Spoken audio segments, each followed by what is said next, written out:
InnerQuest explores various pathways through which you can connect with the infinite wisdom of the universe and apply it to personal, professional, and spiritual growth. This program, featuring accomplished practitioners, educators, and authors, is provided by Infinity Foundation, an innovative center for holistic studies and research. We invite you to share this journey with us.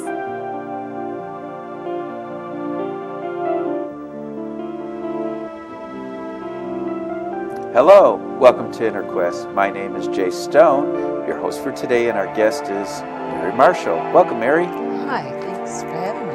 Well, it's a pleasure. Let me tell you a little bit about Mary. Mary is the founder and director of the Paranormal MD Investigation and Research. Mary helped develop one of the first paranormal college courses. She lectures around the country on the topic of paranormal phenomenon and produces and hosts her own talk radio show entitled The Paranormal MD. Well, let's start by telling our audience about the Paranormal College course you developed. I basically had started it because there was a serious lack of any type of formal education in the paranormal field.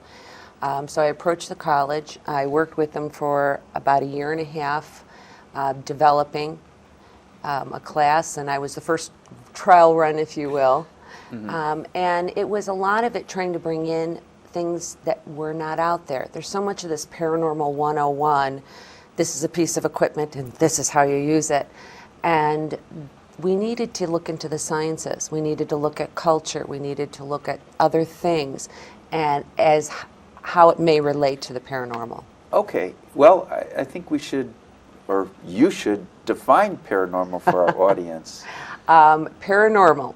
Anything that is out of the norm without current scientific explanation. That simple. Can you give us some example of paranormal phenomena? The most associated paranormal phenomenon, when people hear ghost, they think paranormal investigator, they think paranormal, ghost rather. But it's also, it could be light anomalies, it could be... are we talking orbs? Yes and no. Okay. Orbs in themselves, as people see them in photos, 99% of the time it's not paranormal. But you can be witness to other types of anomalies. I recently had that I was doing an investigation, and I'm actually doing research now in a very, I'll leave it at forested area.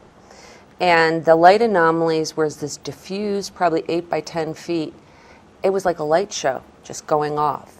There's no headlights. It wasn't, I've checked all the reasons, I can't find one. How did you get started in your paranormal research? You have unusual things happen throughout time, and I think probably for about 25 years, even before I started investigating, I was doing what they would call armchair research. And there wasn't a lot, again, in the way of science. It was very metaphysical. And I just was looking for more. I'm an analytical person. Did you have paranormal experiences growing up?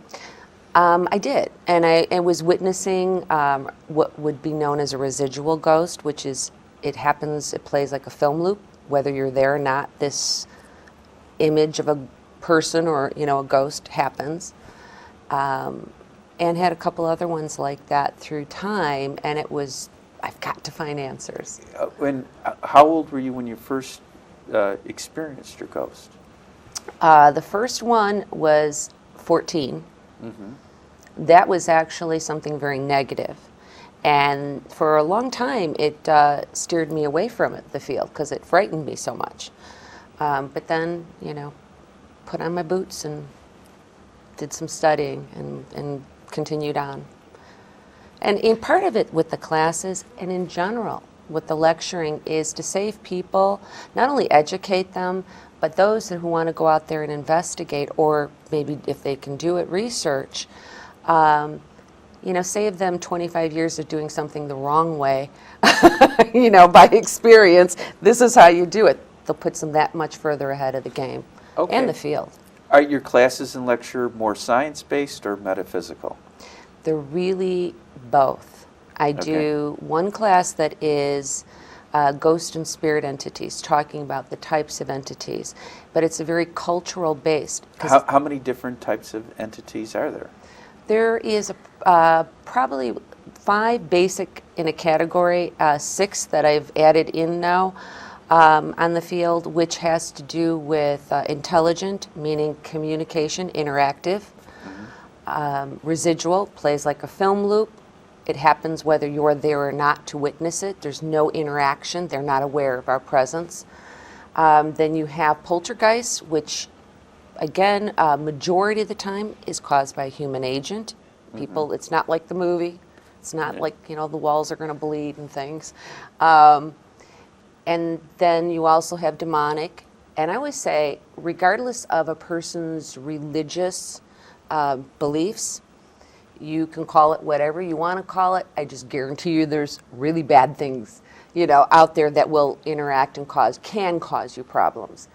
The last category is something that's newer that I have been kind of pushing in the field, which is demonically possessed ghost. Everybody's like, well, that's crazy.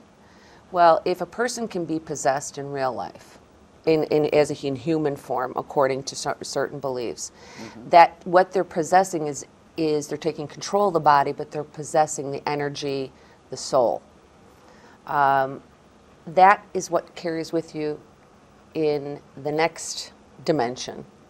Yeah. And thus, if you were a very, you killed a bunch of people in this life, you're just a really bad person, and you cross over, you are just as susceptible to being possessed. That helps explain why some ghost activity, some ghosts, human ghosts, seem to have the capability to harm and do more physical harm, tangible harm, than your benign, run-of-the-mill everyday, grandma and grandpa ghost. Are there different types of ghosts, like there's different types of entities? Absolutely. I mean, as far as again, that's where the culture in it comes from. What a person's beliefs are in this life, their personality and their belief system, that seems to carry over from what we can ascertain. Are you aware of other cultures where it's more entities and ghosts are more accepted within the culture? I don't know if accepted is always the word, but certainly very different. If I were in Vietnam and I were to pass away there, but I was not buried properly, they believe that their ghosts will come back. They're going to be angry. So it would be atypical if you lived in that culture and you die and you observe that you have not been buried properly, you're going to be an angry ghost. Versus here, where we do not have that, those types of belief systems. Unless the culture has been brought Right. with some Vietnamese people. Right, exactly. Exactly. But in many cultures, like reincarnation is part of the culture, and and the DSM, which psychologists, psychiatrists, social workers use, it instructs the practitioners to accept cultural differences. That somebody that believes in reincarnation from a culture or country, that it's normal, should be accepted and embraced in our culture. That's why it's really important, because part of our job as investigators, not on the research end, but as investigators, you're going into people's homes. Culture becomes a really valuable thing because you're looking at their beliefs, their ideals, basically their makeup. And when you have an entity, you're not only trying to figure out your client, but you're also trying to figure out what type of entity you're dealing with. What is their intent? And by knowing those things, that puts you in a better position to make sense out of any electronic voice phenomena you may get, and so on. So so how does somebody find you, and what do you typically do when you go into a home? If I'm doing investigating, it's a pretty arduous process. Not all groups do this. There are many out there Do you work with a group of people? I founded a group, the Paranormal MD. We do investigations and research.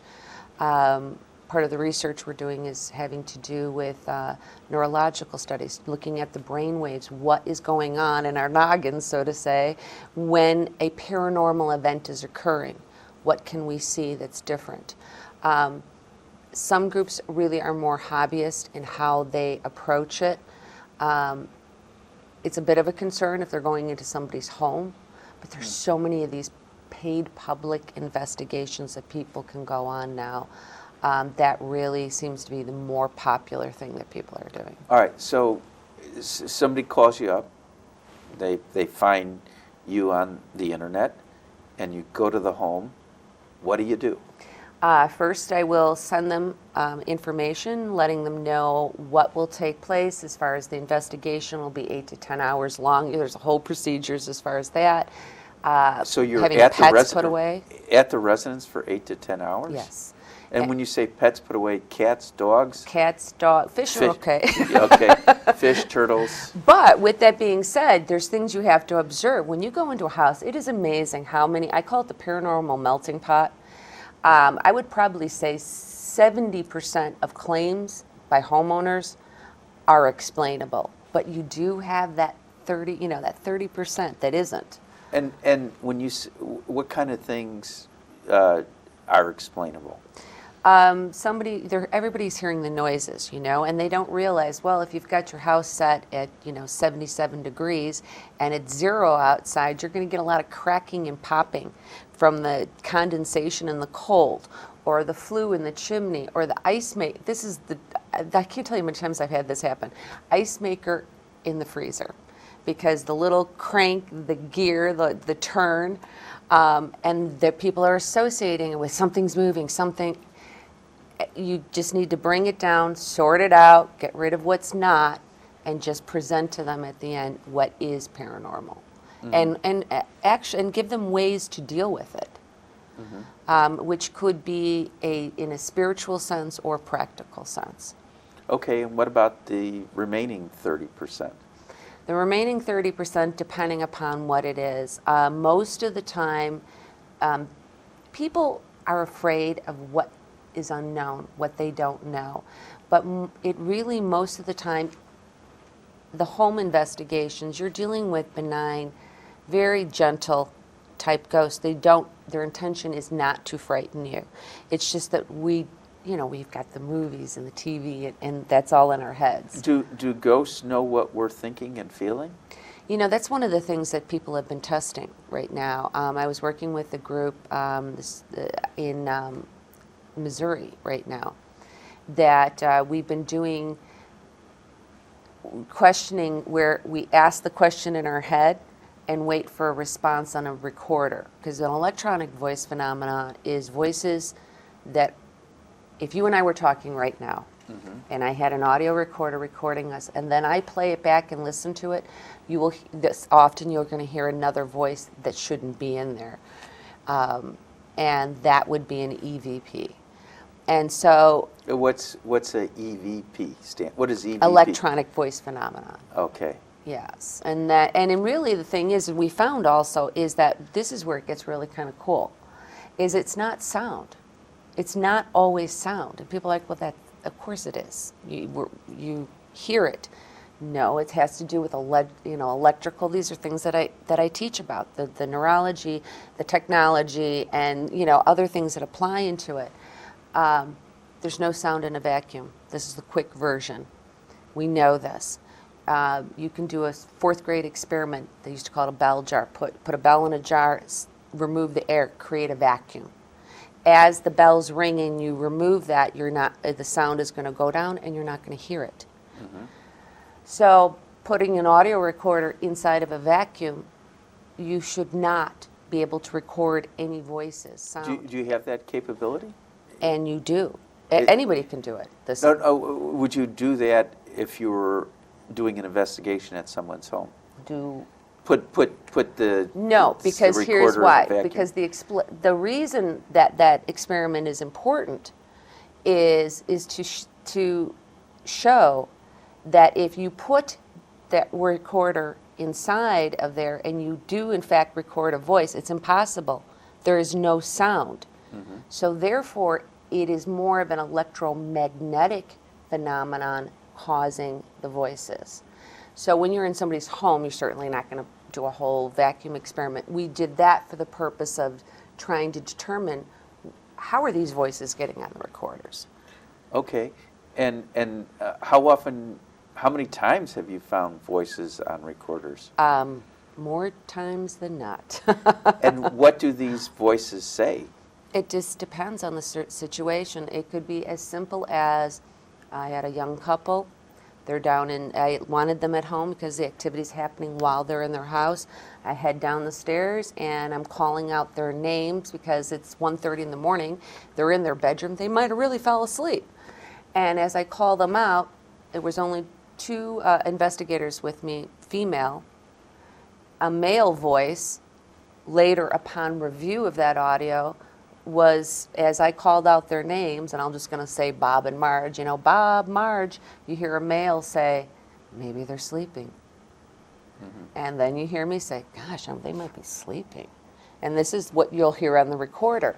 So they'll just comment on what's going on sometimes, conversations or whatever, and then sometimes they're answering direct questions. All right. Now you brought some of your equipment. You want to explain how you use this equipment? You can pick. There's a lot here to choose Yeah, from. there's a lot. Well, this one is this is called a trigger tray, and it's we landed up just kind of hooking this up and using a speaker grill to make it.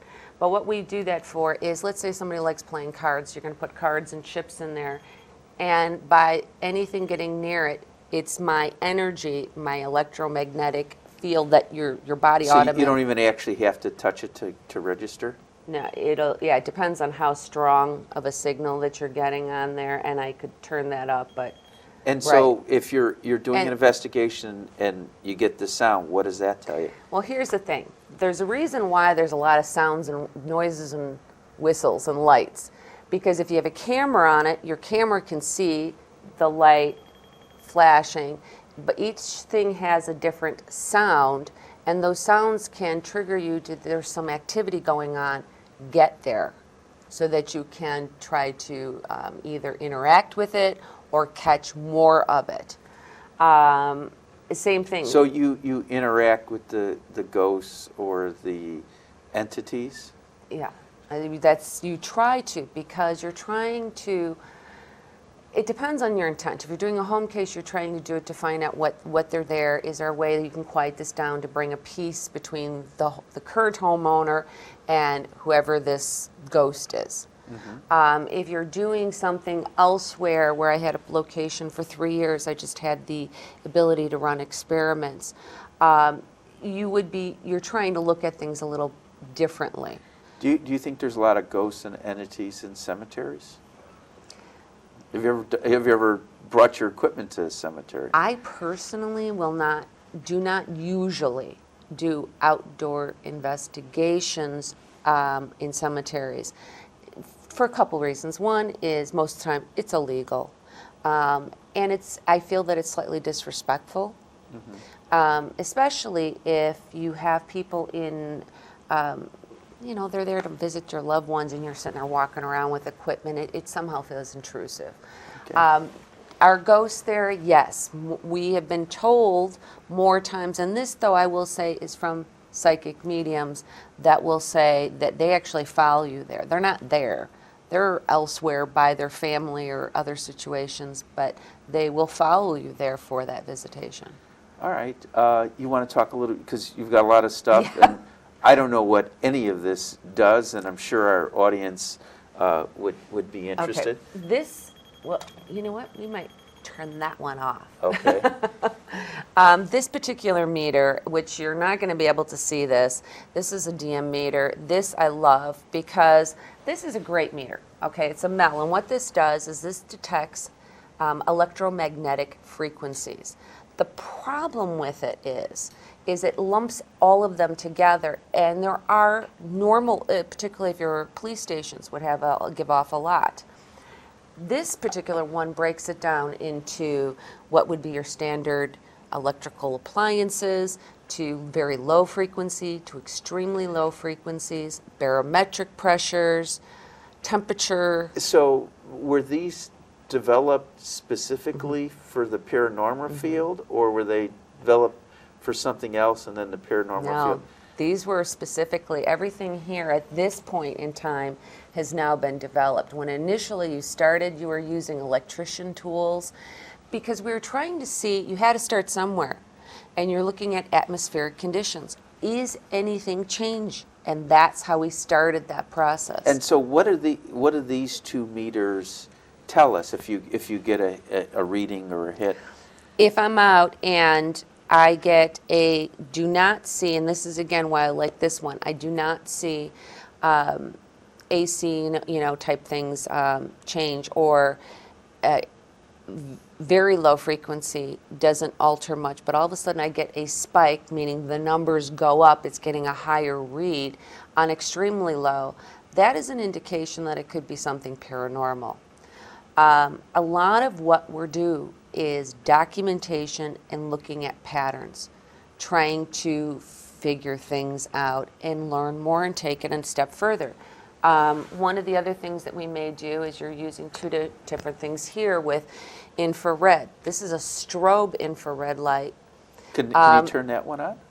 I don't think that but you won't see it because infrared is in a very... You got to be in a dark environment? No, you won't see it. You will only see it on the camera that as far as reading it. Do you have special cameras? Yes, you have infrared and full spectrum. Full spectrum gets you into both the infrared and ultraviolet range, and that's where we're trying to see things that we might not be able to see within the visible light infrared spectrum. cameras people might have them at their homes. Security cameras. Right, so you could see in the dark. Is that correct? For us, no. No, for A camera, for yeah. security. Right, for security camera. It's not something that you can see with the visible eye because that's exactly why we're using these, either going into the infrared or into the UV range. Because, for instance, even still now, they're getting in the ocean. Once they start going down there into the ocean looking at with UV light, there's a whole host of new creatures they're discovering down there that we couldn't see. We didn't know was there until we started using these lights. So are you saying people who, professional like oceanographers, are seeing new creatures? Or are you saying paranormal investigators? No, oceanographers. Oh, okay. Right, absolutely, yeah, absolutely, on that. What's the full spectrum camera for? A full spectrum will take you from the infrared through the visible spectrum in slightly, but they take part of the filter out for the visible and into the ultraviolet range. If you were to look at it through the lens, if there were some light like this, we're sitting in, it would look in a pinkish hue. Mm-hmm. Infrared is black and white. Like on your website, do you have like pictures of some of your investigations? You know what? I don't have a lot on there because a lot of the groups I didn't subscribe to. I have to post my things up here, but I do that in the workshops and the classes and at lectures where we get into talking more about the cases and the specifics. I wish it's on me. I wish I would have asked you to bring in some pictures because I think it would have been fascinating. And then this one is really easy. This one is what you end up looking with on this one is thermal camera. We used to have like big one. It's not like a heat sensor. Absolutely, yeah. So is that like is that a camera or is that a phone attached to? This is the phone. So like your normal everyday right. phone. Here's the important part with this that people do not always do. And that has to do with you want to make sure that you are not using your own phone because you have to go in there and turn everything off. And the reason I say that is I do not allow, and I know a lot of people do it, but phones to be brought around on a round of an investigation because it's GPS, it's tracking. A really good thermal camera, which is a heat sensor, is 2,500 up. That's the low end. This is one like police would use it if they were right, searching and they would for have like a lost probably child or 7,000 to something. 8,000. Right, Yeah. and you can tell your cold, your heat, your heat signature is cold. It's really interesting if you were to look at a blank chair, no one's in it, and you put this on there, and all of a sudden you see a heat where somebody would sitting. It's 10 degrees warmer than the rest of the area around it. And what does that tell you? It shouldn't be. Yeah. And then you start looking at, you can stay on it and you can watch it actually cool itself off or come back to it and see that. There's no reason that you're going to have a heat signature in the shape of a person in a chair. And where do you usually find heat signatures when you're investigating? It could be anywhere. It could be on a bed, it could be on a chair, but we also use it for looking for animals. You're in a home, and again, people might be hearing noises, so we got to look at all the practical, explainable reasons first. And sure enough, sometimes you're going to find that people didn't even realize that they have had a raccoon, or it could simply be a mouse, but it's digging, it's chewing, and you're going to hear that as another person may hear that as something paranormal in their house. So this allows us to do that. Fire department would do that. They were going to look to see if anything's hot behind the walls. And it's interesting, like I said, when you're going to find those types of things. Believe it or not, we just have 2 minutes left. Oh my gosh. Do you want to say a few words? I know we can't do this justice, about some of the other stuff you brought. You know what? Actually, what I would love to do is really, with the last 2 minutes, is stress the importance of involving other sciences like physics, quantum entanglement, those types of things, because these are root. This is at root for not just ghosts, but for much of the phenomenon that goes on in the field. And until we get the scientists involved in it more and look at those things, we need to do that. Have any scientists gotten involved yet? Some do. Often a lot are not comfortable with it yet, because they're working on already things that are considered fringe science. We talk about multiple dimensions like it's a given, but there was a time that Parallel universes? Right. Yeah, okay. And so they're still focusing on that, and some of them are afraid to cross over and say, yeah, I do think this stuff's paranormal. They might privately say it, but not, publicly as much. So you've got a lot of people like me going around who are teaching the science, teaching the neurology, teaching the metaphysics, because nobody else is doing it. Nobody else is doing it. All right. I'm sorry, Mary, but I got to end it now. For more information about Mary Marshall, Infinity Foundation, InnerQuest talk show, stay tuned to the credits at the end. Until next time, wish you good health, good spirits, and good fortune. Thank you, Mary. It's been a Thank pleasure. you.